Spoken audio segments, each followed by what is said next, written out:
beli kecap di pasar Minggu, ada gajah minumnya susu. Hai orang Cilacap, apa kabarmu? Izinkan Gus Miftah mengucapkan I love you.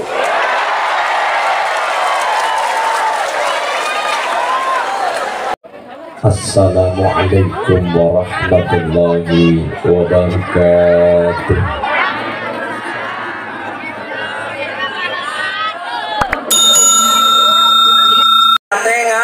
Ngaji orosa niat kepengen weruh kaya ngapa Gus Miftah, orosa niat kepengen weruh kaya ngapa Samidi.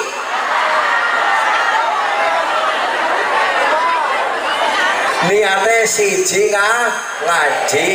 ngaji simanga kursi siji. Jadi jenengan kok aja melu manga, aja melu berisik, ngeringokaken midharetaken dawuh beliau Gus Miftah sehingga pahalanya akan semakin besar. Aja pada kelalen zakat nggih. Mangke wonten pengumpulan dana, penggalangan dana untuk Palestina nggih, monggo panjenengan saged ikut bergabung. Mas ceria nyong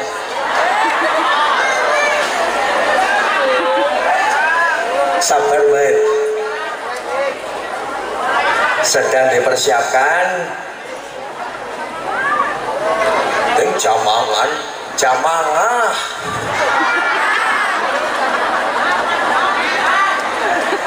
Bapak Kiai yang sangat fenomenal, Bapak Gus Miftah.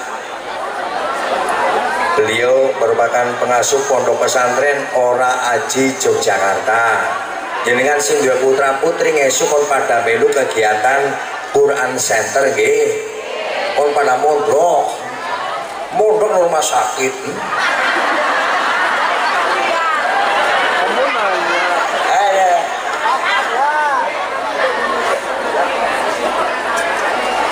Monggo diniati ngaji. Bismillahirrohmanirrohim.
Assalamualaikum warahmatullahi wabarakatuh.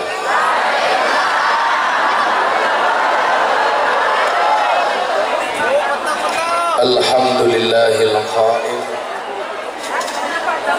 A'udzu billahi samil alim minasyaitonir rajim. Bismillahirrahmanirrahim.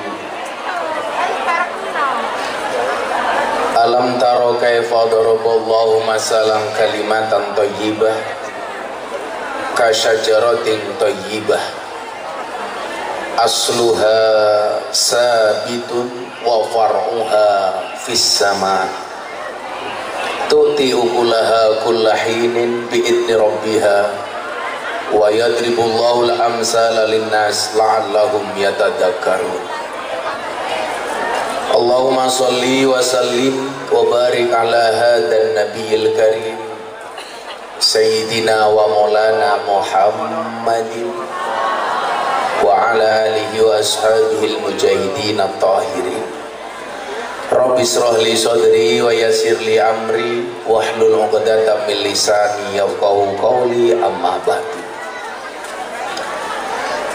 Hadratal muhtaramin, para masyayikh, para kiai, para alim ulama, tokoh agama, tokoh masyarakat, takmir masjid, takmir musola, para sepuh, bina sepuh, ingkang estu kinabekten, para pejabat yang berkenan hadir dalam semua tingkatannya, termasuk TNI Polri, Bapak Sekda, jajaran Forkompinda, juga dari Basnas Gusola yang saya hormati, Bapak Ibu panitia penyelenggara pengajian dalam rangka Milad ke-1 Quran Center Basnas Mat Cilacap. Mat itu Masjid Agung Darussalam yang saya banggakan, Bapak Ibu warga masyarakat Cilacap, hadirin wal hadirat kaum muslimin wal muslimat rahimakumullah. Beli kecap di pasar Minggu, ada gajah minumnya susu. Hai orang Cilacap, apa kabarmu? Izinkan Gus Miftah mengucapkan I love you.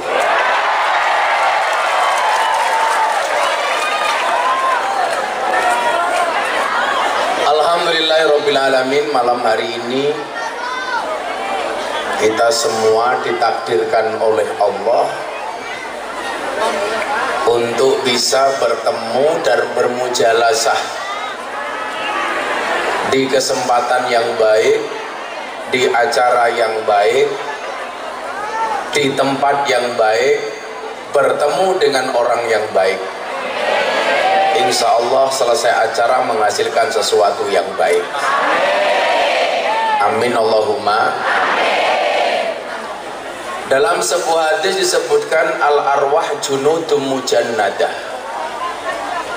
Orang itu akan kembali kepada circle-nya masing-masing. Orang baik itu senangnya bertemu dengan orang yang baik. Orang yang tidak baik senangnya berkumpul dengan orang yang tidak baik. Makanya kenapa ada istilah komplek lokalisasi? Karena untuk memisahkan barang yang tidak baik dengan barang yang baik. Orang itu punya kecenderungan sesuai dengan apa yang dia niatkan. Kalau kemudian disebutkan al-arwah junudum mujannadah, malam hari ini orang yang kumpul di halaman ini dulu itu berangkat dari satu gerombolan yang sama.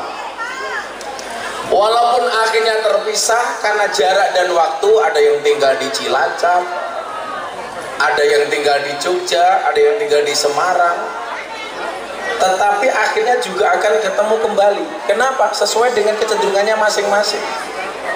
Contoh, kita yang berkumpul dalam Jam'iyah Nahdlatul Ulama. Dulu gerombolan kita itu satu, Pak. Tapi begitu lahir di dunia, ada yang ngurusi NU di Semarang, ada yang ngurusi NU di Cilacap, ada yang ngurusi NU di Jogja. Orang Muhammadiyah pun sama, akan kembali sesuai kecenderungan awalnya.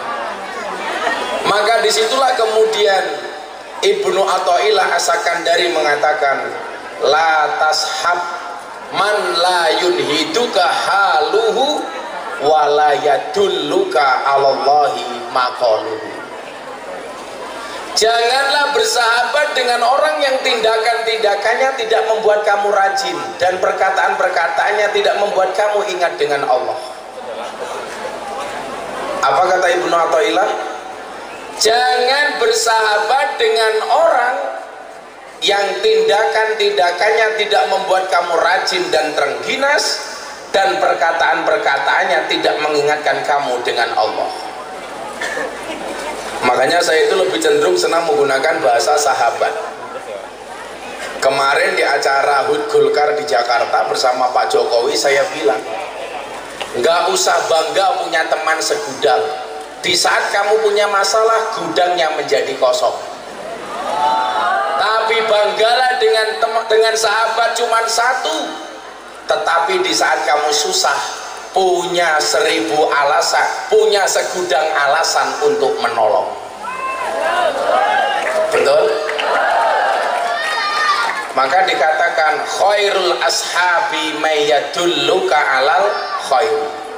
Kalau dulu saya sama Deddy Corbuzier bilang begini, sahabat itu seperti mata dan tangan. Mata menangis, tangan mengusap. Tangan terluka, mata menangis. Lebih baik seorang sahabat, lebih baik punya seorang sahabat yang mau melihat air matamu daripada punya 1000 orang teman yang hanya bisa melihat canda dan tawamu. Nah, jadi ngeten, adik-adik ini perlu dibiasakan dengan circle persahabatan yang baik. Perlu dibiasakan dengan lingkungan yang baik. Saya ngeten, Pak. Bocah niku ning omah dengan orang tuanya duduk 1 jam itu nggak betah. Tapi kalau nongkrong di warung kopi, di kafe dengan temannya berjam-jam betah. Nggih napa mboten? Sekarang problemnya apa? Coba Anda lihat. Oh, di rumah nggak boleh main HP, Gus. Sopo sing kondo? Bapak biyunge wek dolanan HP. Kadang-kadang bapake chatting karo sopo, mbokne chatting karo sopo. Sing lanang delok apa, sing wedok delok apa. Betul, Bu? Saya itu punya jamaah usia 60 tahun saja masih punya Facebook kok, Pak. Jadi medsos itu sesuai dengan kelompok umur. Kalau usianya 50 tahun ke atas itu lebih cenderung menggunakan Facebook. Kalau 20 sampai 30 sampai 40 itu banyak sudah menggunakan Instagram, di bawahnya TikTok. Karena kalau usia 60 pakai TikTok nggak pantas, Pak. Masa 60 tahun kok goyang pargoy, kan nggak pantas. Sampai bawah ini nggak pantas. Saya punya jamaah janda usia 60 tahun punya Facebook. Jam 11 malam update status. Ada nggak yang mau jadi imamku? Saya jawab komentar. Ada, Mbah. Sinten Gus? Israel. Ya mosok sudah tahun boleh imam lah, goblok temen ya. Saya gelem siapa? Kalau yang nikah banser sama 60 tahun ya bansernya modernisir. Keracunan. Susu fermentasi.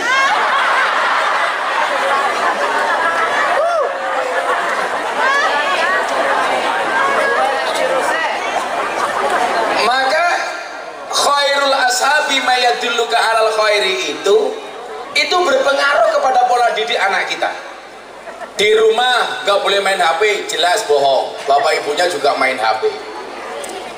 Tapi kenapa anak anak kok lebih suka duduk sama temannya dibandingkan duduk sama orang tuanya? Jawabannya sederhana, Pak.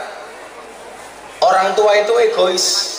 Orang tua itu maunya ngomong, nggak pernah mau mendengarkan.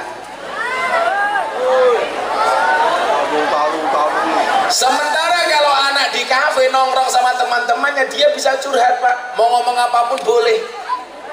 Kalau di rumah, anak diposisikan hanya sebagai pendengar, nggak boleh ngomong sama orang tuanya.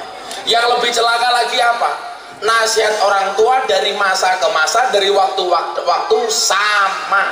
Bulan baleni omongane pada. Mungkin apa betul? Sehingga anak merasa gak didengar, Pak. Sementara kalau dia nongkrong di kafe sama temannya, saling curhat, dia bisa menjadi pendengar, dia juga bisa menjadi pembicara.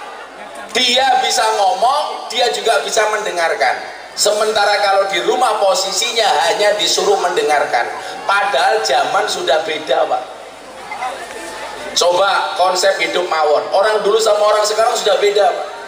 Kalau orang dulu punya prinsip mangan ramangan sing penting. Kalau orang sekarang beda, kumpul nggak kumpul sing penting. Bedanya di mana? Kalau orang dulu mangan ramangan sing penting kumpul, mereka lebih mengutamakan persaudaraan dan kekerabatan. Kalau orang sekarang kumpul ra kumpul sing penting mangan, karena bagi generasi sekarang yang paling penting makanan dan badokan. Makanya beda, Pak. Bedanya di mana? Kalau orang dulu banyak yang sakit karena kurang makan, orang sekarang banyak yang sakit karena kebanyakan.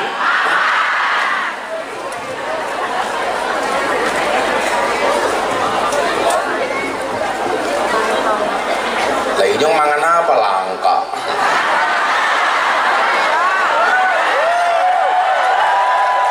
Kira bisa masa ngaji cangkeme badok kira bisa.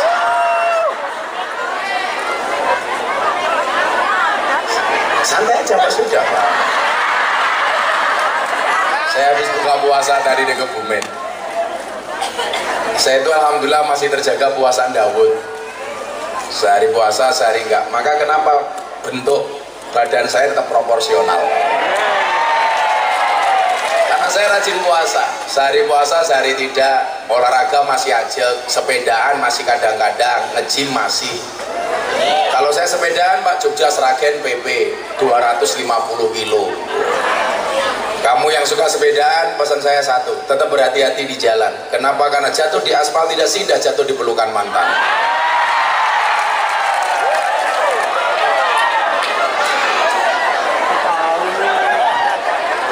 Apa?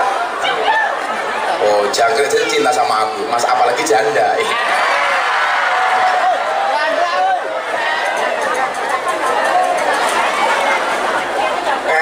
Kula niku napa kok seneng poso niku ngeten. Tak kandhan. Saya itu dengan puasa itu bukan lagi seneng, Pak, tapi jatuh cinta.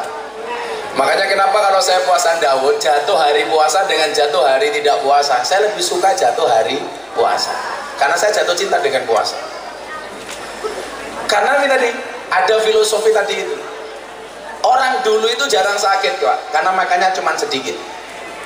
Orang sekarang banyak sakit karena makannya banyak. Betul, Bu?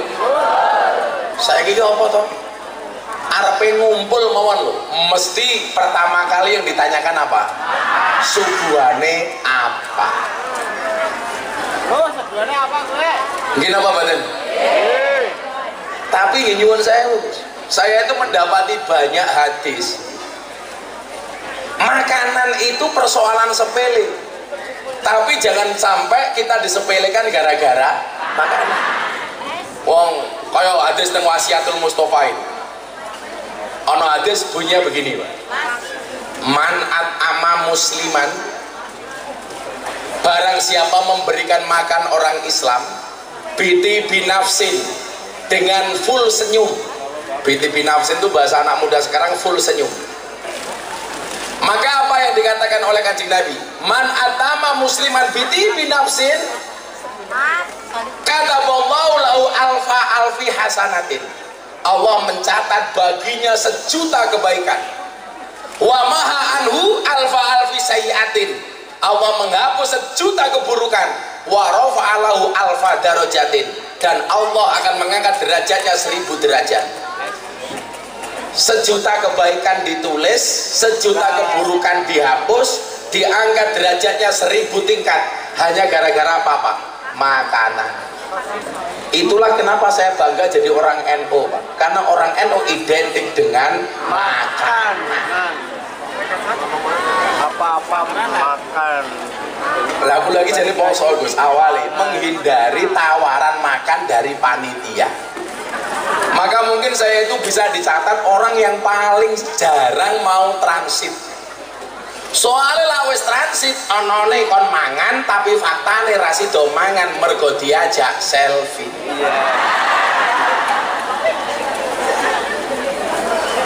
Wong biyen niku malah ketemu kiai njaluk barokah doa. Wong sakniki lah ketemu kiai njaluk barokah selfie. Lah njaluk barokah donga niku kula duwe dalile, duwe riwayate. Lah tak ndelok barokah selfie iki kok ora ngerti riwayate kepiye. Ternyata hari ini selfie lebih menarik daripada doa. Apa mana ketemu wadon wis. Alasannya eman-eman dandane suwe Gus. Ono wong wedoke kan mau kipas-kipas itu bukan karena takut panas, tapi karena takut bedaknya luntur. Ayo ngono sing tengah wis tua jilbabe pink.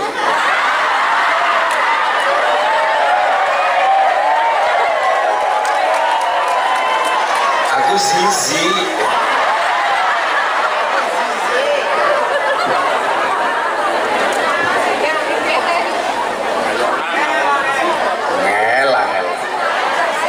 Jilbabe pink, alisnya sak galengan. Tapi apapun Pak, perempuan itu makhluk istimewa. Perempuan itu istimewa karena perempuan itu bisa mematikan barang hidup, bisa menghidupkan barang mati.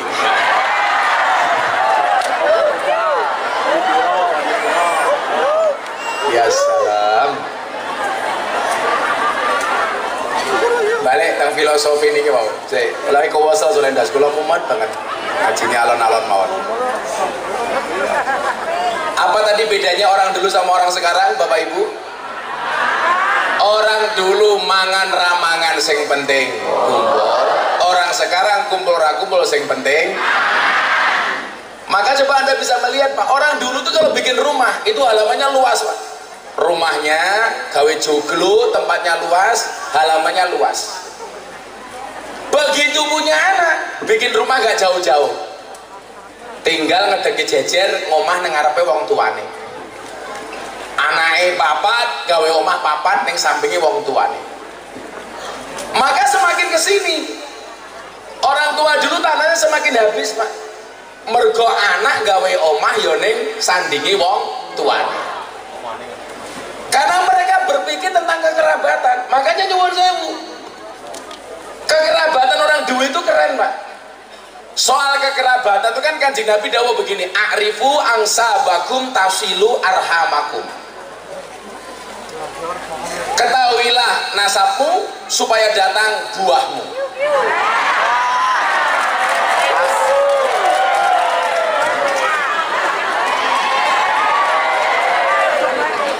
Pisangnya rupanya letak teman ya.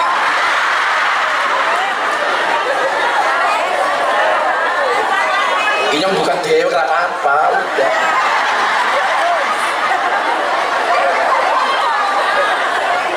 So tahu loh.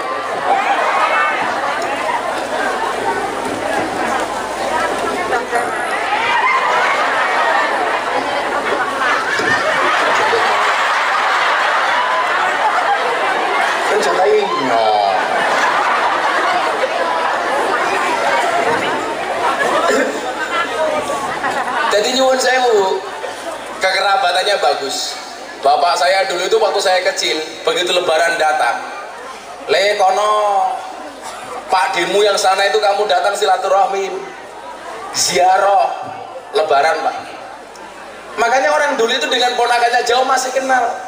Coba sekarang dengan sedulurnya sendiri kadang-kadang nggak kenal. Kenapa? Karena beda perspektif. Orang sekarang lebih mengutamakan makanan dibandingkan silaturahim. Begitu punya anak, anaknya di Jakarta, yang satu di Jawa Timur. Kadang-kadang dengan sedulurnya nggak kenal. Padahal dawe kanjeng Nabi napa wae? A'rifu angsabakum tasilu arhamakum. Kula iki mbiyen Gus, paling anti ngomong soal nasab. Tapi gara-gara kula diwejang niki kali guru-guru kula termasuk Yai Dak Ploso. Kudule kowe iki ngomongke nasab orang nggih mok gagah-gagahan, tapi dalam rangka menjaga silaturahim. Kowe ceramah ngomong nasab, oh ana wong krungu, oh berarti Miftah ki dulurku. Ketemune sapa? Ketemune Mbah nomor 7 umpamane. Canggah. Ketemune ning udek-udek, ketemune ning Siwur. Ketemune teng Gebok Wareng, ketemune teng Gebok Bosok, macam-macam nih. Itu dalam rangka menjaga kekerabatan. Maka sejak saat itu jenenge mbah-mbah kula hafalke, Pak. Supaya ketika saya sebutkan, oh Miftah ki dulurku toh. Karena begitu orang tahu itu dulurku, nyambung silaturahmi itu pahala, Pak. Mula kula apa sampai mbah kula nomor 12 kula apa? Bukan dalam rangka gagah-gagahan, tapi menjaga kekerabatan. Ayo, wong kene sing apa sampai mbahe nomor 12 tak kei dhuwit 500.000.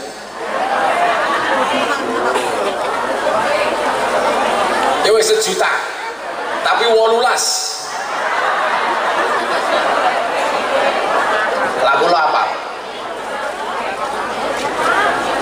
Miftah, Kiai Muhammad Muradi, Muhammad Boniran, Muhammad Usman, Jalal Iman, Karyonawi, Madarum, Kiai Ilyas, Muhammad Besari, Ponorogo. Teng Ponorogo niku ana desa jenenge Tegal Sari, ana kiai gede namanya Muhammad Besari. Niku mbah kula nomor 9. Muhammad Besari duwe bapak Anom Besari makame teng Caruban. Anom Besari duwe bapak namanya Abdullah Mursad makame teng Kediri. Abdullah Mursad duwe bapak namanya Pangeran Demang, duwe bapak Raden Demang, duwe bapak Pangeran Demang. Duwe bapak Panembahan Prawara, duwe bapak Susuhunan Wirasmara. Duwe bapak Sultan Trenggono, duwe bapak Raden Patah, duwe bapak Prabu Brawijaya. Konon Prabu Brawijaya iki wonge ganteng, rambutnya gondrong.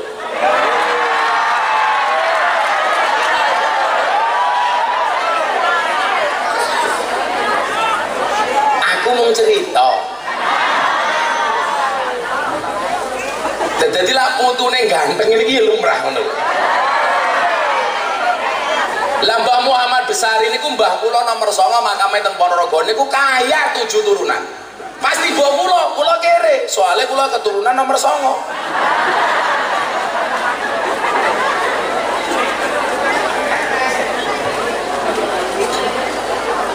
Kula iki lanjutake Mbah Isin. Soalnya napa mbah kula niku keren banget.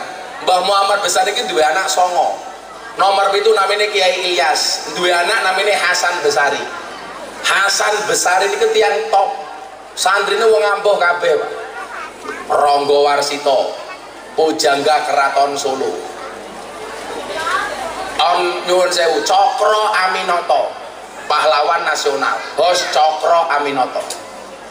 Duwe murid meneh namine Antawirya. Jenengan perso siapa Antawirya? Nama kompleknya Kiai Haji Bendoro Raden Mas Abdul Hamid Antawirya Mustahar Heru Cokro, Senopati ing Ngalogo, Sayyidin Panatagama, Amirul Mukminin Khalifatullah Tanah Jawa, pahlawan Goa Selarong, Pangeran Diponegoro. Niku muridé Mbah Hasan Besari.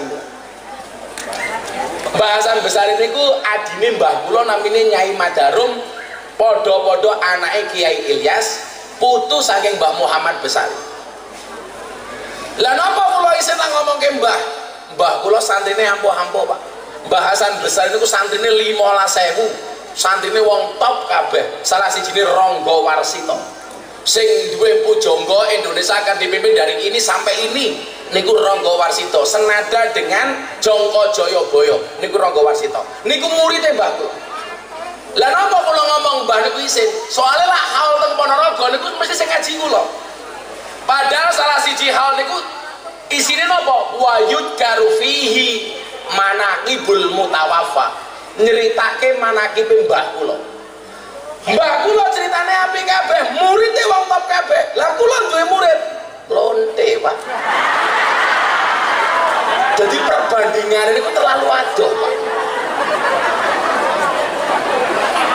Mbah kula duwe murid Cokro Aminoto, kula duwe murid Purel.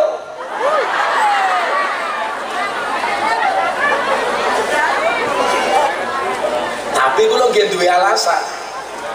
Alasan kula napa?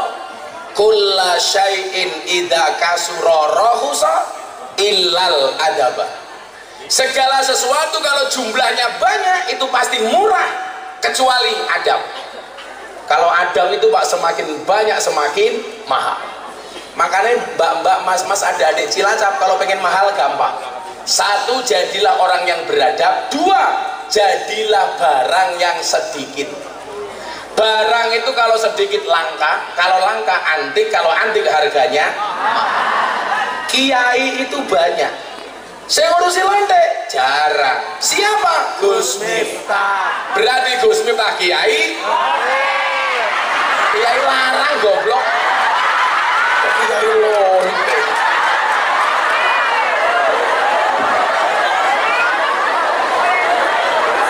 Baliknya ke mahal, langka kok malah lonte.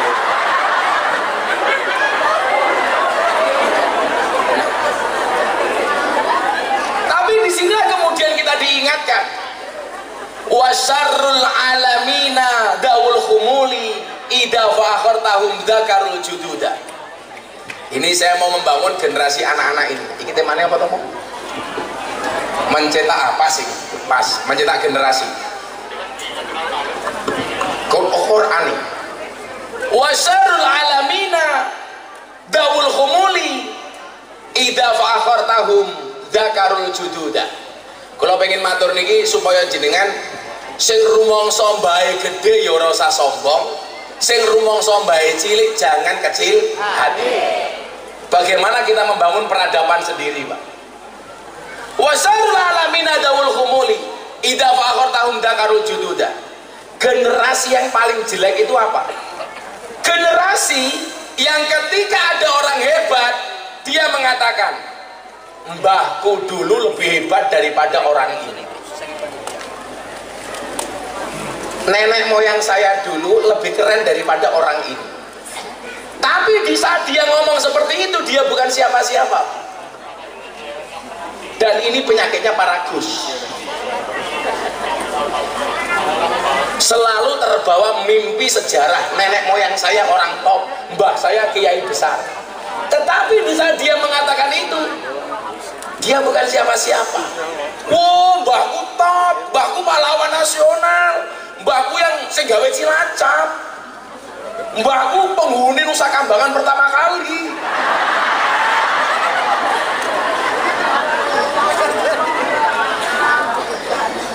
Bangga, Pak. Padahal dikatakan apa? Innal fata mayakuluha anada laisal fata mayakulu kana abi. Pemuda itu yang mengatakan ini loh saya, bukan ini loh bapak saya. Makanya nyuwun saya dulu ke Jogja itu nggak ada kuliah. Teman saya yang tahu bapak saya itu kiai ra ngerti. Soalnya bapakku yo kiai desa. Lah cara teng Yogya namine Mbah Mudin, Mbah Kaum, Mbah Rois, lah teng Cilacap namine napa, Pak? Kayin. Orang menyepelekan kayin Gusulah, padahal mereka itu orang penting. Betul. Kayin itu dari urusan kelahiran sampai kematian yang megang Mbah Kayin. Tapi kita nggak pernah bangga dengan Mbah Kayin. Maka kalau ada orang tua punya menantu polisi, bangganya minta ampun. Mantumu siapa? Polisi. Mantumu siapa? TNI. Mantumu siapa? Kayin. Padahal polisi mati sing bungkus apa? Kayin. TNI mati sing bungkus apa? Kayin. Sekda mati sing bungkus apa? Kayin. Kayin mati bungkus dewek.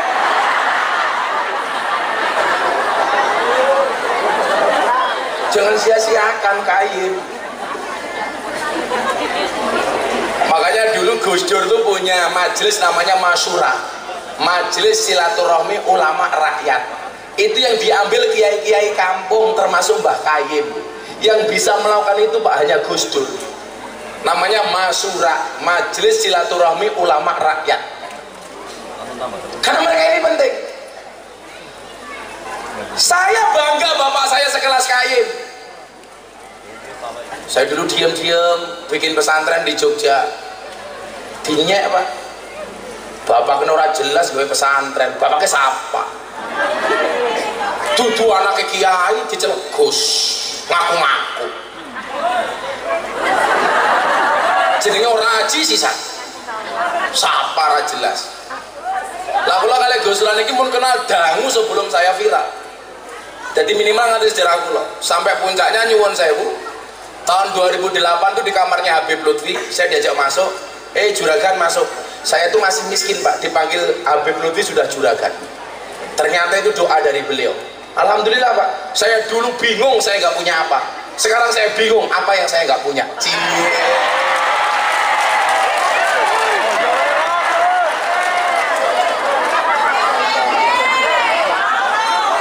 Persamaannya cuma satu.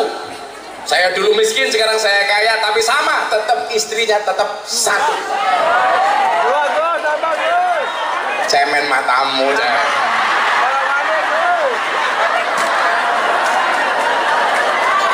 Tapi bener ya, laki-laki istrinya 4 itu Superman, istrinya 3 Powerman, istrinya 2 Gentleman, istrinya 1 cemen. Ibu-ibu lebih suka suaminya Superman apa cemen?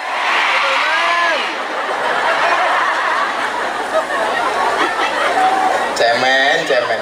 Kira apa-apa, kelasnya mau kayak tikus. Kalau betul lagi mau siji.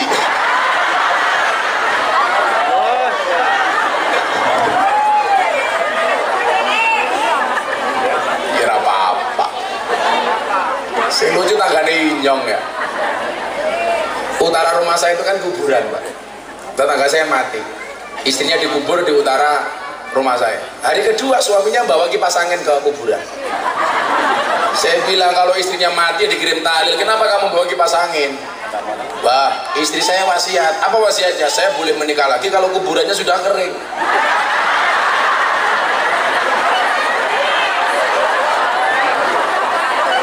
Terus ya saya kipasi bah supaya cepat kering. Delalah musim hujan udah garing-garing.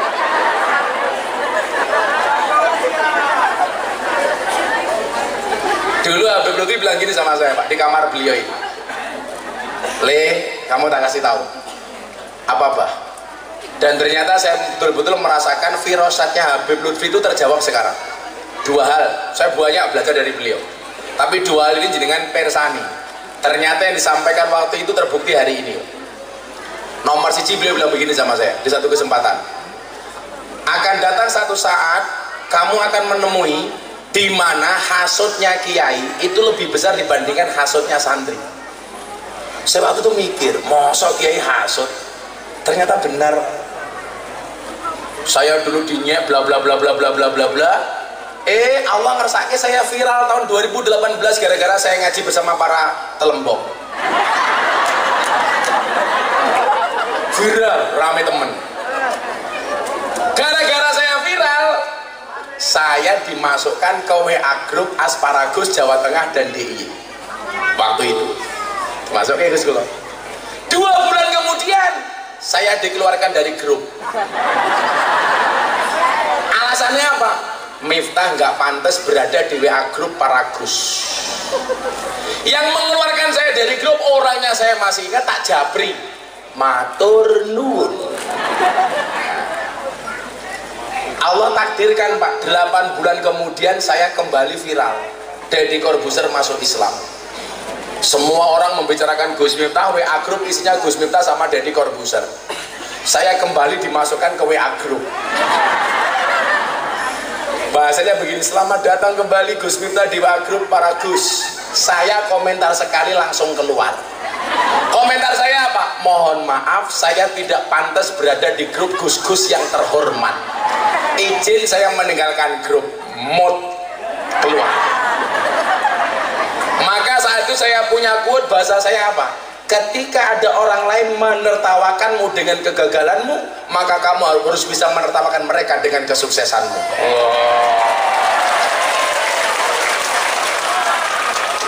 Masuk itu saya. Dan ternyata benar, kalau setan itu semakin tinggi derajat seseorang, yuwaswisu durinasnya semakin kenceng. Nguwis-nguwis dodone kiai karo nguwis-nguwis dodone santri, Pak. Itu setan lebih banter nguwis-nguwis dodone kiai. Itu mungkin yang dimaksud sama Habib Lutfi, hasute kiai luwih gede tinimbang hasute santri. Tapi tidak semua hasud itu negatif, Gus. Ada kalanya hasud itu positif. Contoh, kiai punya anak 4, pon bapaknya mati, anaknya jatuh kepada anak pertama. 3 anaknya yang kemudian hasud. Hasudnya produktif, meninggalkan pondok kemudian membuat pondok sendiri. Banyak pondok di Indonesia itu yang berangkat dari hasud. Mergo oleh warisane wong tua, nesu karo mase nomor 1, minggat gawe pondok dhewe. Nggih napa mboten? Wong niku lah alim, soleh, hasute produktif. Tapi kalau orang itu tidak alim, tidak soleh, hasute mesti negatif. Ana nek mau ngelek. Kalau saya sederhana, Bu, kok ada orang ngiri, saya nganan.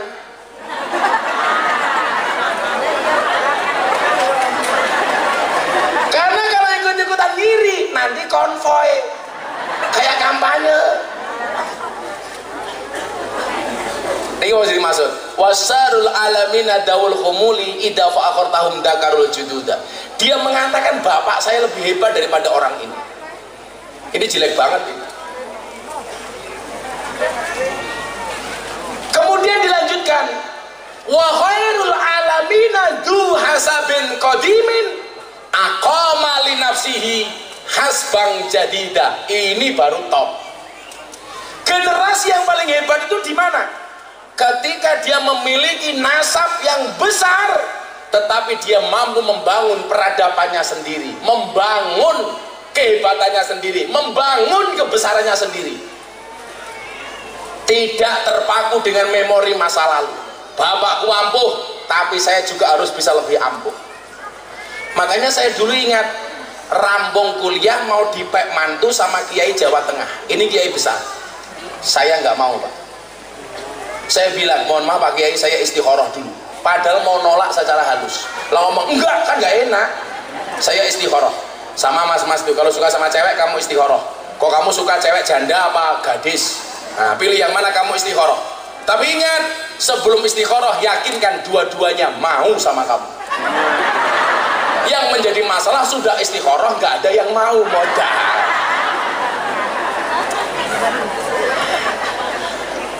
Bahkan makhoba manis takhara wala nadima manis tasyara. Tidak akan rugi orang-orang yang beristikharah dan tidak akan menyesal orang-orang yang bermusyawarah. Makanya istikharah. Ora ana sing gelem mau istikharah ya tetep ora gelem. Akhirnya nangis. Nganggo kuwute Gus Miftah. Jika surat Yusufku tidak mampu meluluhkan hatimu, izinkan kulantunkan surat Yasin sebagai penutup kisah hidupmu.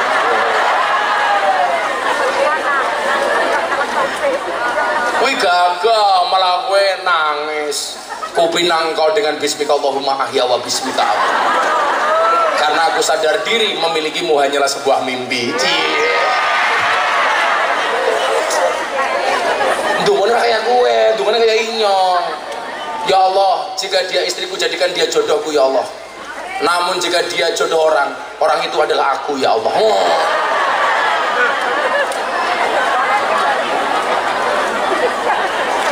Calanang nangis. Cowok dengerin.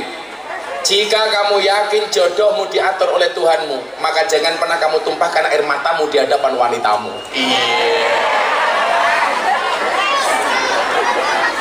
Maka pesan saya satu, cintamu boleh kandas tapi karirmu harus jelas.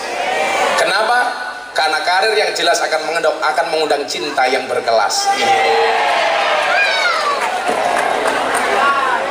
Maka tutuplah wajah burukmu dengan bagusnya rekeningmu.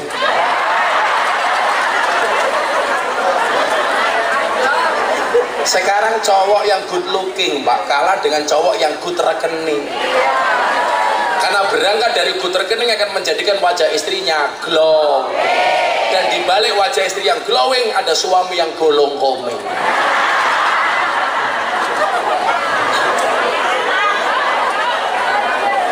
Ngopi-ngopi setelah adem ya, usah adem.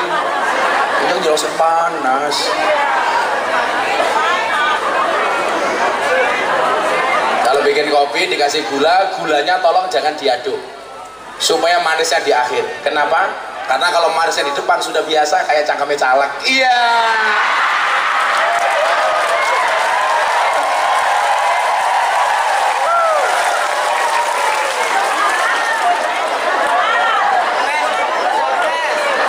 Ada caleg.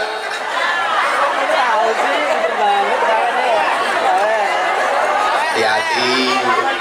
Orang tahu-tahu nih ngaji kok moro-moro rajin ngaji. Saya curiga jangan-jangan caleg. Jarang tersenyum, mendadak kok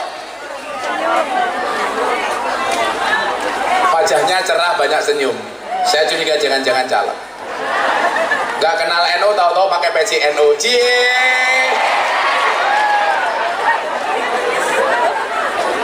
Kira apa-apa usaha. Caleg itu biasanya modalnya dua Pak, berani dan sabar. Berani mengumbar janji dan sabar dalam melaksanakan janji-janjinya. Biasanya begitu. Itu di Jogja Pak, di Jogja. Kalau di Cilacap insya Allah lu nemen. Kopi. Ya, selamatan di set ya. Ini apa ini? Hadro apa? Lemu temen ya?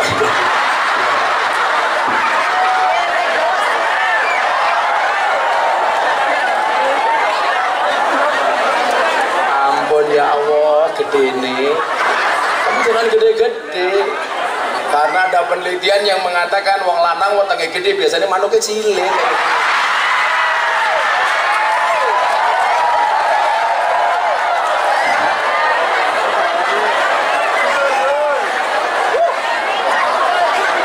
Siapa namanya? Asmi. Asmi dibledos nih ketika ini. Tapi santai saja Mas Asmi. Kalau kamu dibilang dasar gemuk, kamu jawab sorry saya gemuk karena makan nasi. Daripada kamu kurus makan hati. Cie. Asmi. Ya Allah, sahabat obat tengkabe. Ya. Kalau ada kopi panas, langsung diminum. Jangan pernah kamu sesali kopimu dingin. Kenapa? Karena ketika hangat tidak pernah kau hargai. Subhanallah, sangit.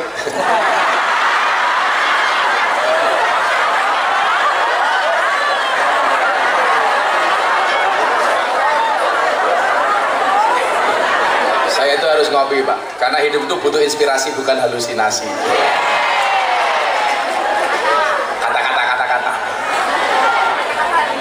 Maka mbak-mbak belajar dari kopi, tetap menjadi hitam dan pahit, tidak harus menjadi putih dan manis untuk dicintai. Orang kaya raimu ya, dirai apa papan karambol. Ayo selawatnya apa yuk? Minta selawat apa? Lontong tahu.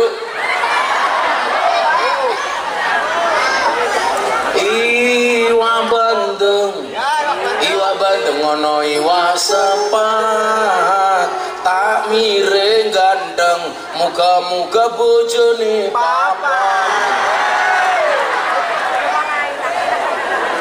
Selugu-selugu pada siapa vokalis ini? Ayo nyanyi selawat.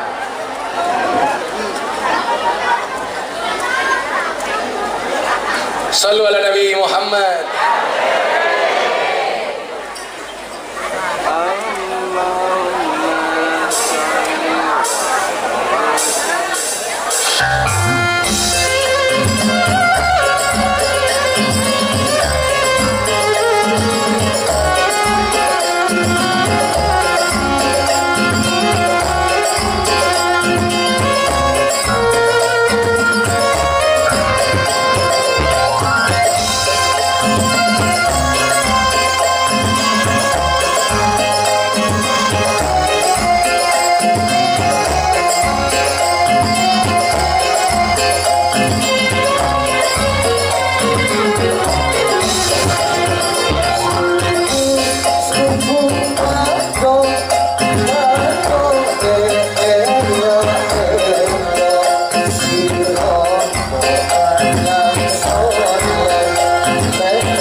Sallu ala Nabi Muhammad. Angsal minten donasi nih. Yes, aku melu nyumbang ini. Kemarin malam minggu Pondok Oraji melu donasi 250 juta untuk Palestina. Saya bikin aku nambahi. Ya isu kok.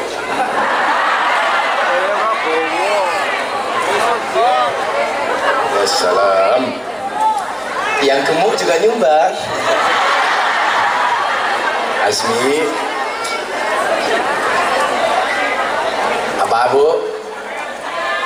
Tadi dompetmu pas kotak infak datang ada 100.000, 50.000, 1.000. Yang kamu masukkan 100.000 apa 1.000?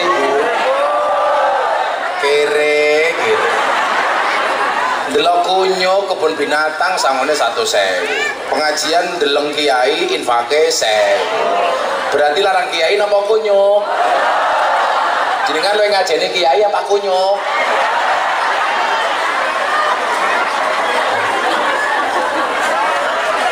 Seperti fitnah Gus M bagi-bagi duit. Aku ki bagi-bagi duit kan biyen. Orang sekarang bilang, oh Gus Miftah sekarang jadi tim ses bagi-bagi duit. Sorry, saya sudah dari dulu kalau pengajian bagi-bagi duit. Mereka memang tertawa menyaksikan saya berbeda, namun saya juga tertawa menyaksikan mereka sama. Tak sumbang gue. Nggak punya uang rupiah, punyanya dolar. Sugih. Masa saya nyumbang katanya saya tim sukses? Saya bukan tim sukses. Saya bukan tim sukses. Kalau saya dekat dengan Pak Prabowo, iya, tapi saya bukan tim sukses. Dan saya nyumbang bukan uangnya Pak Prabowo, uang saya sendiri. Waduh, kesuh nyong. Ngeslot matane ngeslot. Masa kiai ngeslot? Cangkem.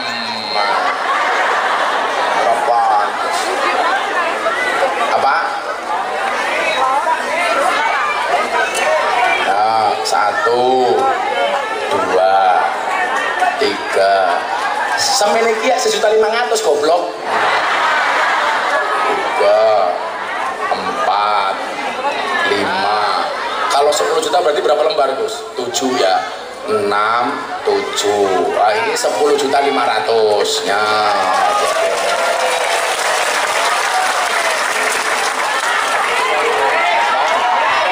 Malih matane malih.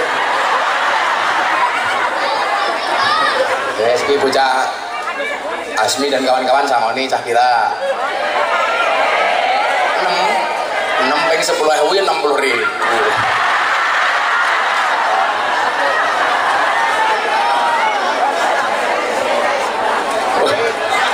Cangkem memang sakit sugih sudah kayak cangkem weh sinyong sawani. Asmi maju Asmi. Oke. Biasanya ramu potong sawah potong kahap.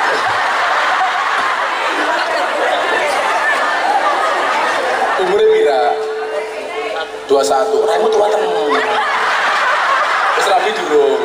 Sampun. Dan mana kesepir. Lu kayak pentil kayak. Canem ya. 1, 2, 3, 4, 5, 6. Kan 6 orang. Lumayan 600.000 ya. Salimane. Baru iki nyong anak pemain hard rock ya Bobo.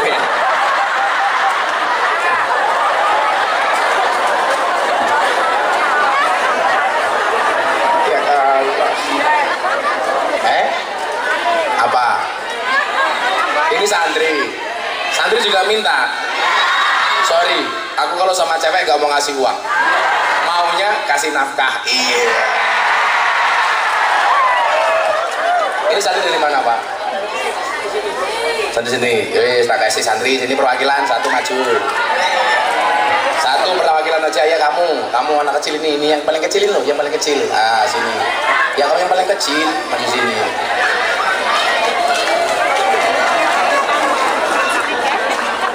Ini pengajian amplop jelas dirampok.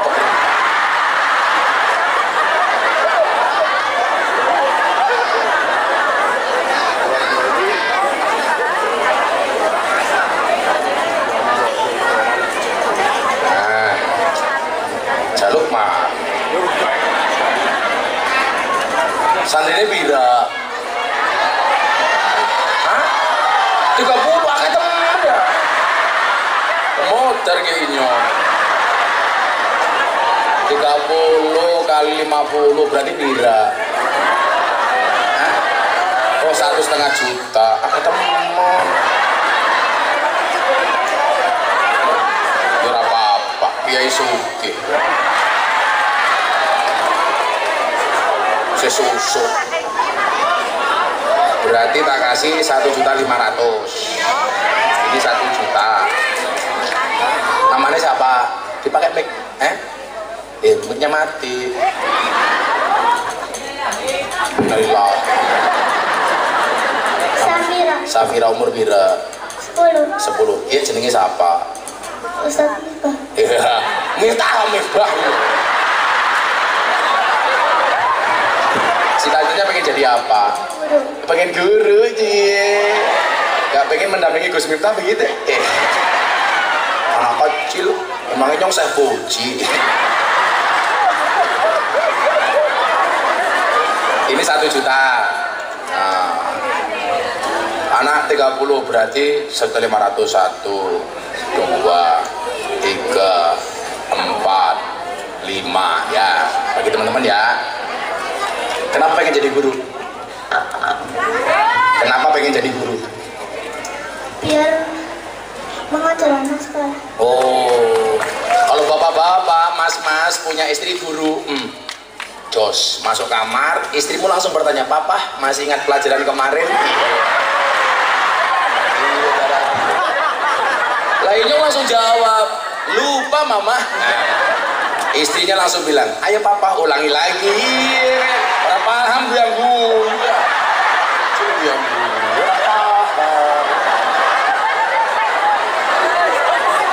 Terima kasih sayang. Kasih uangnya. Terima kasih sayang. Karena kecil orang apa-apa. Ya makasih sana. Solehah ya.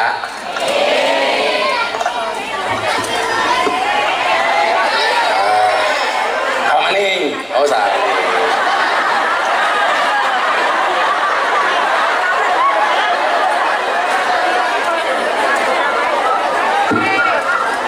Saya itu dari awal Pak mencitrakan jadi kiai itu harus keren, karena idola saya itu Imam Abil Hasan As-Sadili, idola saya itu Imam Malik. Imam Malik itu punya kuda 100 Pak. Jadi kalau mau berangkat ngaji itu beliau itu untuk milih pakai kuda yang mana itu dibutuhkan waktu 30 menit sampai 1 jam, saking kayanya Imam Malik. Wes menang cowar cair. Ini cair nih. Oh, banteng.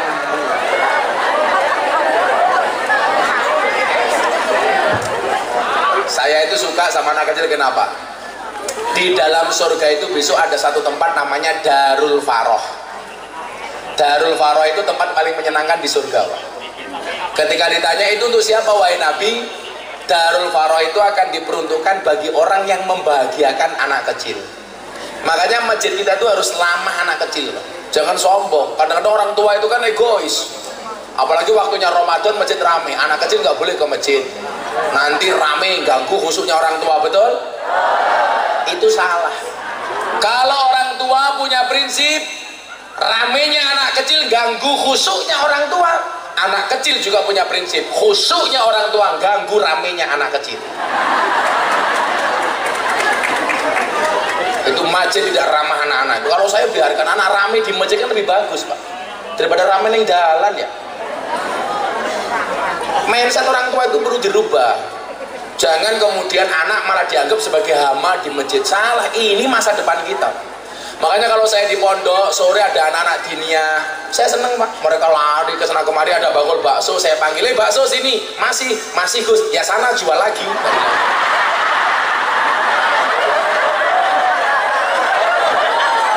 Ya saya beli kok, masa enggak? Saya bagi ke anak-anak kecil karena saya tahu membaca hadis ini Pak. Ada satu tempat namanya Darul Faroh. Karena kayak saya ini Pak, itu produk masjid. Bapak saya dulu ke masjid ngimami, saya ikut. Sholat enggak, lari. Anak kecil kan lumrah. Bapak saya sholat, saya mukul beduk masjid, iya. Akhirnya besok bapak saya hafal kalau saya ke masjid cuma lari, cuma mukul beduk. Bapak saya nggak marah, cuman tutuk beduknya dideleke. Saya mau tutuk beduk, nggak ada tutuknya. Akhirnya bapak sujud, saya masuk sarungnya bapak. Ketemu iki tutuknya. Ya anak kecil apa ya?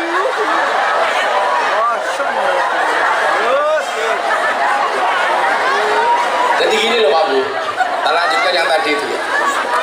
Kenapa kita itu kok orang tua sama anak muda itu tetap harus komunikasi yang bagus?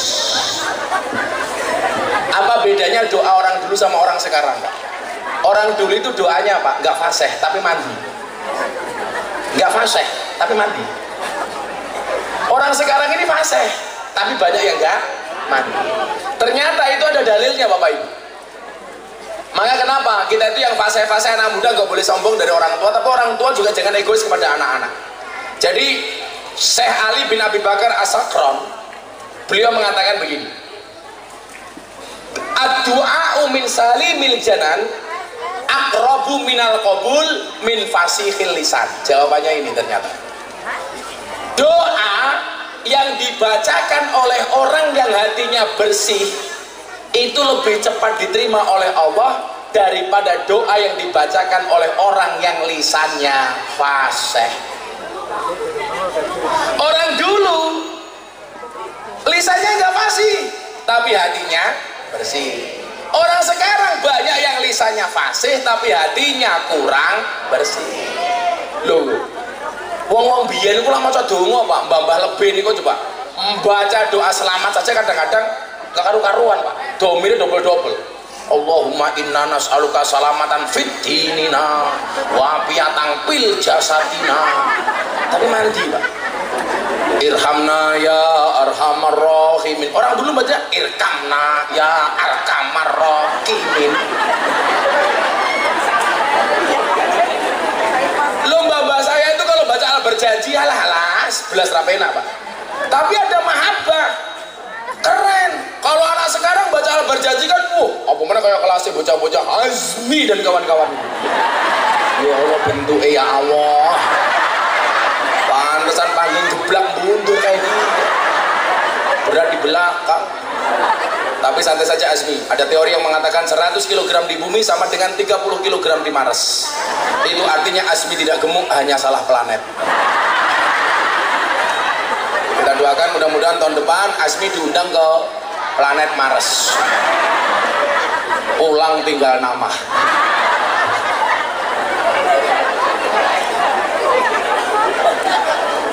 Orang-orang sekarang tuh kalau berjanji Pak, waduh fasenya minta ampun.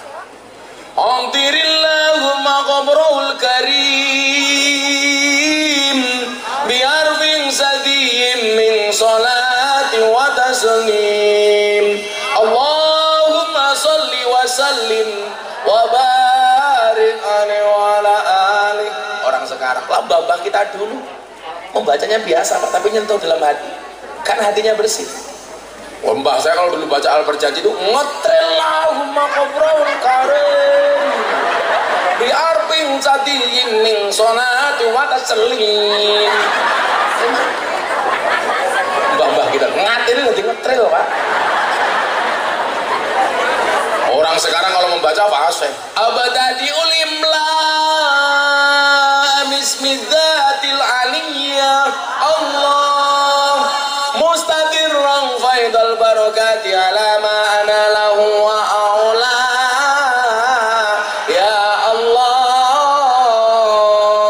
Mbah-mbah kita dulu enggak tuh ngabetati ngulngin melang bismidzatil aliyah Allah mustadir rong paidol barokati ngalama anallahu wa aula ya Allah, tapi mandi. Lo ngimami bocah sekarang Pak. Alhamdulillahi rabbil alamin. Lambah-mbah biyen ya Allah, alamnya jengal kaitahun kita delil. Mbah kita dulu bismillah sembelih. Saya punya mbah di Ponorogo itu, Mbah Rodo Ado itu nggak bisa ayat kursi tapi mandi. Ayo mbah mau ayat kursi? Iya nak, kursi.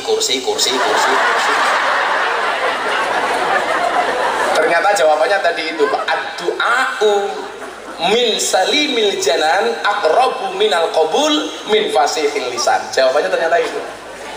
Lah, maka saya sering pesan anak-anak, tak kandani. Lebih baik kamu punya hati bersih walaupun dibungkus dengan baju yang kotor daripada bajumu bersih tapi hatimu. Betul? Sama halnya sekarang banyak koruptor. Saya bilang lebih baik tanganmu kotor tapi pendapatanmu bersih daripada tanganmu bersih pendapatanmu kotor.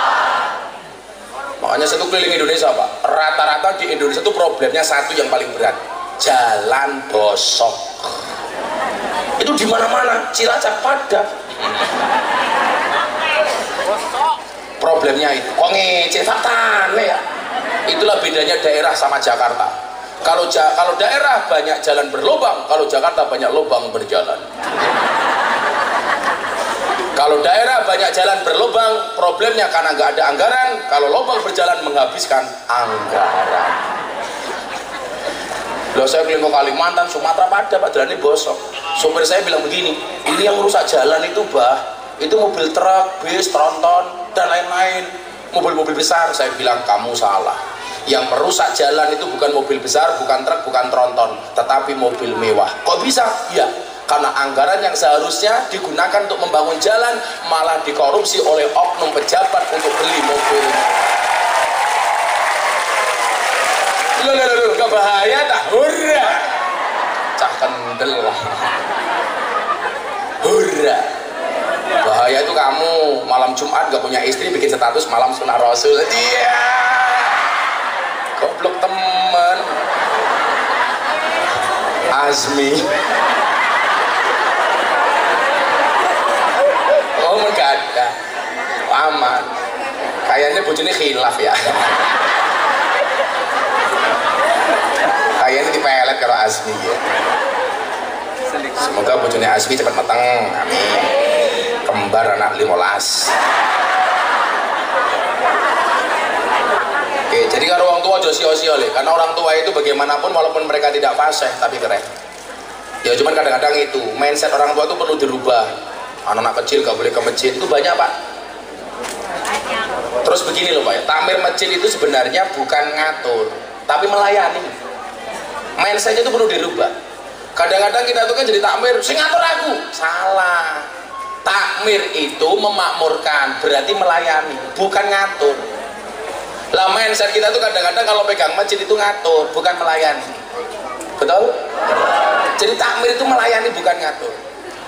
Buka aja takmir, yo. Kayak kemarin saya di Gresik Pak, saya mau masuk ke toilet, dikunci semua Pak. Ini hanya dibuka jam sholat tok. Ya kalau begini caranya ya pantas saja SPBU itu lebih ramai dibandingkan masjid. Karena SPBU WC-nya 24 jam, di masjid dibatasi. Loh nanti kalau cuma ke WC nggak sholat kan rugi Gus. Goblokmu, nadai silet nyiseng kok rugi. Wih pahala goblok. Mau buang hajat kok rugi gitu.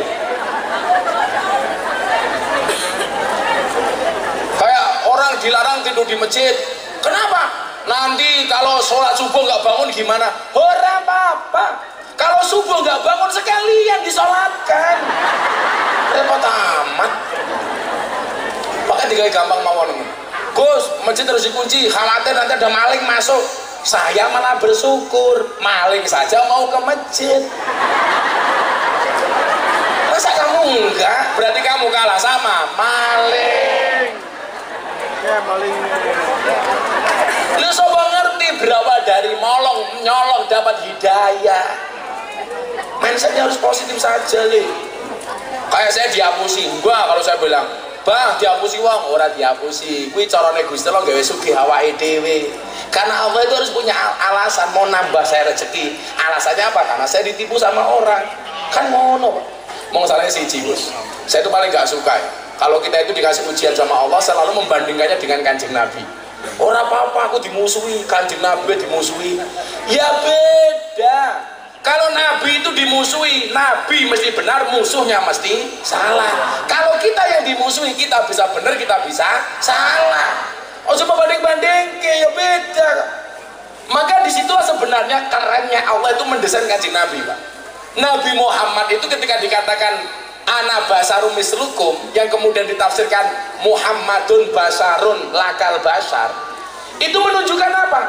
Nabi Muhammad itu hebat bukan karena tingginya mukjizat, tapi karena bagusnya akhlak. Karena kalau mukjizat itu nggak bisa dicontoh, kalau akhlak bisa dicontoh.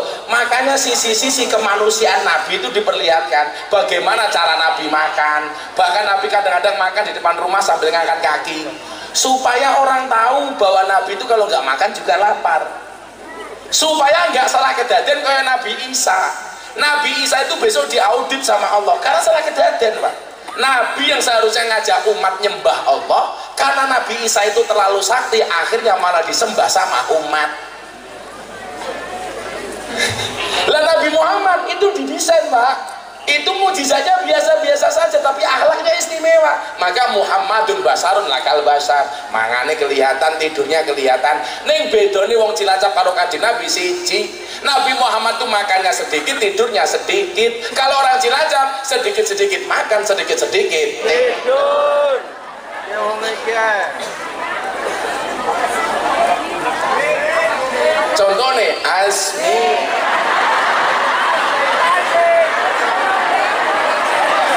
Ya apa-apa 600.000 ora apa.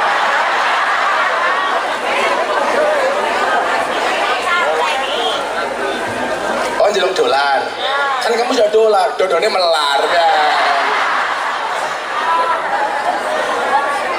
Masyaallah, sallu ala Nabi Muhammad. Sebalik motivasi bocah-bocah ini kemana ya? Apa bubar wae pengajiannya ya bubar? Sampai jam berapa? Cangkem. Alhamdulillah. Ini Pak ngaji cara NU ki ngoten iki, Pak. Saya sekarang lagi menekankan niku, Gus. Wa ma nursilul mursalina illa mubasyirina wa mundhirin. Yang perlu kita tekankan dalam dakwah itu sekarang mubasir, gawe seneng mawon. Sing penting ojo maksiat. Mila Gus, umpama ibu-ibu Cilacap tuh ngaji berangkat jam 7 pulang jam 12. Belas nggak paham, Gus. Apakah ada manfaatnya? Oh no. Apa manfaatnya? Minimal kebaikan untuk suamimu di rumah. Karena selama kamu tinggal ngaji, Bu, suamimu lepas dari penderitaan.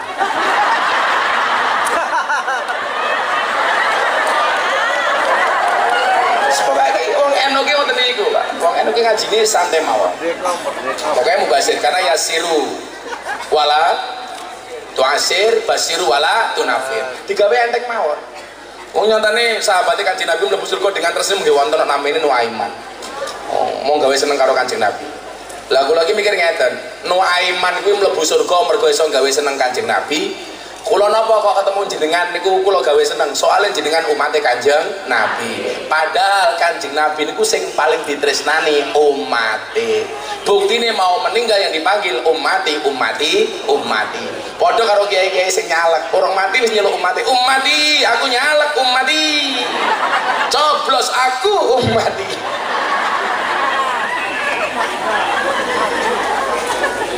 Sebalik teng mau membangun generasi nggih. Cak nom-nomi santai wele, tetaplah terlihat penting meskipun tidak berguna ya. Lah, kula wong bolak cerita to, kula dilamar kali kiai niku nggih, balik-balik niku. Kula tolak. Soalnya kalau aku mikir ngeten ketika membangun generasi. Kalau saya punya mertua yang hebat, kok saya nggak bisa hebat, Pak? orang kan mengatakan gobloknya Miftah duwe maratuwa hebat kok mantune ra iso hebat. Tapi kok kula nganti hebat, orang kan mengatakan ya pantes hebat Miftah kae hebat wong maratuwane wong hebat. Ora ana penak blas Gus. Makanya waktu saya berdoa, ya Allah, pulang golek mertua sing biasa-biasa mawon, bila perlu gampang tak hapusi ya Allah. Ternyata kabul, Pak. Mertuaku gampang tak hapusi. Begitu aku menikah mau 5, madep mantep mangan melu mertua. Anaknya sudah hapusi ya. Pokoknya kalau duwe anak biasa-biasa mawon, itu bagaimana saya membangun generasi dengan cara saya. Malah akhirnya M10 madep-mantep mangan melu mertua mering-mering menantu meneng mawon. Akhirnya M15 madep-mantep mangan melu mertua mering-mering menantu meneng mawon, mertua mati menantu melu marisi. Mertua aku jawab, "Le, M1 napa Pak?" "Matamu." Oke. Kita bangun iku nyuwun sewu. Nah, tapi saya punya keyakinan ngeten waktu itu. Wal ismu minhu mu'rabun wa mabniun. Imam Malik Al-Andalusi ini membangun generasi Pak, supaya kita itu anak-anak kita itu lebih optimis menatap masa depan. Santri, santri duit 1.500.000 malah turu matane. Lagi malah demok kredit baik kayak gini.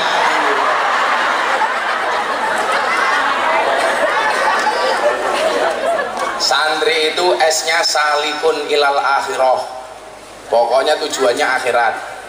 Betul? Lah nanti dunia ini piye Gus? Gampang. Kowe tuku gorengan mesti untuk lombok, tuku lombok ora mesti untuk gorengan. Kowe ngejar akhirat oleh dunia, ngejar dunia ora untuk akhirat. Santai weli. So santri hari ini orang kaya masa depan. Amin. Santri gak bisa jadi apa-apa Gus, modalnya cuma sarung. Jangan lihat sarungnya tapi lihatlah ilmunya goblok.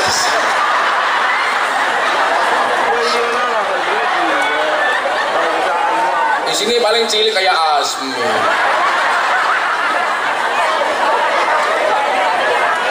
Asmi.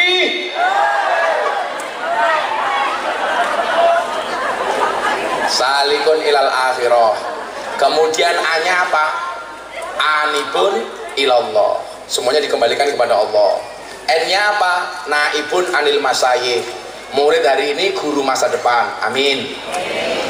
T-nya apa? Tarikul ma'asi. Santri itu sebisa mungkin meninggalkan maksiat. Ro-nya apa? R-nya rohibun fil khairat. Santri itu harus mencintai kebaikan. I-nya apa? Iqla'i kalimatillah. Selalu meninggikan kalimat-kalimatnya Allah. Santri gak bisa jadi apa-apa. Siapa yang bilang? Santri bisa jadi presiden. Contohnya Gus Dur. Santri bisa jadi wakil presiden. Kiai Ma'ruf. Santri bisa jadi gubernur, Bu Khofifah. Santri bisa jadi wakil gubernur, Gus Yasin. Bisa apa coba? Santri bisa jadi orang kaya, Kiai Asep. Santri bisa jadi orang viral, siapa? Terima kasih.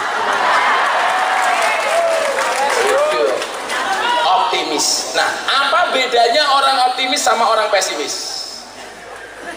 Orang optimis itu melihat peluang dalam masalah. Orang pesimis melihat masalah dalam peluang. Lah santri harus optimis nih, melihat masalah dalam peluang. Bagi orang lain telembok masalah, bagi saya peluang Pak. Orang lain masalah, bagi saya peluang. Maka dikatakan oleh Imam Malik Al-Andalusi, wal ismu minhu mu'rabun wa mabniun. Karakter orang sukses itu harus mu'rab, bukan mabni. Apa bedanya mu'rab karo mabni? Mu'rab itu dinamis, mabni itu statis. Kalau mau jadi orang besar, dinamis. Jadilah imam, tidak hanya sekedar makmum. Jadilah trendsetter, tidak hanya follower. Jadilah yang diikuti, tidak hanya sekedar mengikuti. Jadilah problem solver, tidak hanya troublemaker. Itu baru keren santri hari ini Pak. Apalagi kamu Quran, rangka ada lawan. Saya ingin ini loh, mungkin Gus Sula ini paham. Di antara semua Gus itu mungkin Gus Nas yang paling goblok.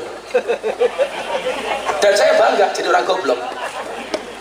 Mbah Bin Yati Rois Al-Fadil Wal Fadilah Al-Marum Al-Maghfurlah itu Kendal itu yang membela saya walaupun saya goblok. Pas saya ceramah di gereja Jakarta Utara, waktu itu saya dibully, Miftah goblok. Tak jawab, apa goblok kowe laris, kowe pinter cangkemmu ora payu. Saya itu orangnya santai banget. Batin belainin saya apa? Miftah itu qalilum minal yakin khairum min katsirin minal ilmi wal amal. Miftah itu minimalis tapi hasilnya maksimalis. Sekarang banyak orang yang ilmunya maksimalis tapi hasilnya minimalis. Saya itu ilmunya cuma sedikit le, santri tak kandani, tapi maksimalis. Buktinya sampai hari ini lebih dari 300 orang yang masuk Islam melalui Gus Miftah. Ayo. Pertanyaanku, kue sing pinter sing alim, Islam ke wong piro? Saya tiap hari Pak, malam minggu kemarin Islam ke orang. Denny Sumargo belajar ke pondok tentang Islam. Sudah Islam Gus, wallahu a'lam bishawab. Saya tamu dari Australia masuk Islam, dari Prancis masuk Islam. Berapa banyak artis yang masuk? Karena saya mampu memaksimalkan sesuatu yang minimal. Hari ini banyak orang yang mempunyai kemampuan maksimal tapi hasilnya minimal. Saya ceramah di gereja langsung dibilang Miftah kafir. Tak jawab ora apa-apa, syahadat meneh. Repot amat. Kira apa-apa. Yaitu bentuk ramahnya, mubasirnya orang Islam itu Pak bagi saya. Wa kadzalika ja'alnakum ummatan wasata. Masa gara-gara masuk gereja langsung kafir? Gampang amat. Kan masuk tempat ibadah agama orang lain. Kalau masuk tempat ibadah agama orang lain langsung menjadi kafir, berarti orang Jawa Tengah banyak yang kafir karena sering masuk Candi Prambanan dan Candi Borobudur. Modal ayo. Terus bayar kafir ayo. Jadi jangan gampang mengkafirkan orang. Makanya saya mengatakan Islam yang mubasir, yang ramah itu ya ala ahlu sunnah wal jamaah. Dalam hal ini Jamiyah Nahdlatul Ulama. Wis yakin mawon Islam sing nyenengke ngoten iki. Walaupun awake ditendangi karo Wahabi, ditendangi karo wong-wong niku, ora apa-apa, kuat-kuat wong NU niku. Nggih napa mboten? Lho tenan Gus, Islam sing ramah iki ya Islam wong NU. Sing musuh awake dhewe wong Wahabi dan sebagainya. Mila kula ora yakin, kok NU bareng PKS ora yakin. Sijine ahli sunnah, sijine Wahabi. Aku ki ngomong ngaji goblok. Politik mau kula pesan iki, wong NU jangan sampai pecah belah gara-gara capres gitu. Setuju? Boleh beda pilihan, tapi ingat politik secukupnya, persaudaraan selamanya. Saya itu sudah memaparkan untuk diri saya dan teman-teman saya Pak, kiai itu harus nyekel capres, siapapun itu. Wong NU beda niku mun biasa. Mun biasa mawon. Saya itu memfatwakan orang baik harus dekat dengan capres. Karena kalau orang baik tidak mau mendekati capres, yang dekat dengan capres itu akhirnya orang jelek. Karena sejarah membuktikan orang-orang hebat itu dikawal sama wali Pak. Raden Patah Mbah saya nomor 17 itu bisa hebat karena dikawal sama Wali Songo. Demak ambruk muncul Pajang, muncul Sultan Hadiwijaya yang nama aslinya Joko Tingkir. Itu bisa hebat karena dikawal sama Kanjeng Sunan Kalijogo. Makanya kenapa calon pejabat itu kalau mau ziarah lebih seneng ziarah ke makamnya Sunan Kalijogo, karena dianggap berhasil ngembani Joko Tingkir. Yang ditinggalkan satu, makamnya Sunan Kudus, karena Sunan Kudus dianggap gagal ngembani Arya Penangsa. Padahal menurut saya Sunan Kudus itu tidak gagal, tapi ndableke Arya Penangsa. Tapi pejabat kita nggak ada yang berani Pak ziarah ke makamnya Sunan Kudus. Di Indonesia itu kabupaten yang paling haram disinggahi sama pejabat dua, satu Kudus, dua Kediri. Nggak berani Pak nyebrang kali Berantas rawani Pak. Makanya saya hebat di Bati Peloso, saya hebat di Bati Nirboyo itu jarang didatangi sama presiden karena ada di Kabupaten Kediri. Maksud saya apa? Ngerti loh Pak, Harun Ar-Rasyid bisa dileleng mergo duwe Abu Nawas.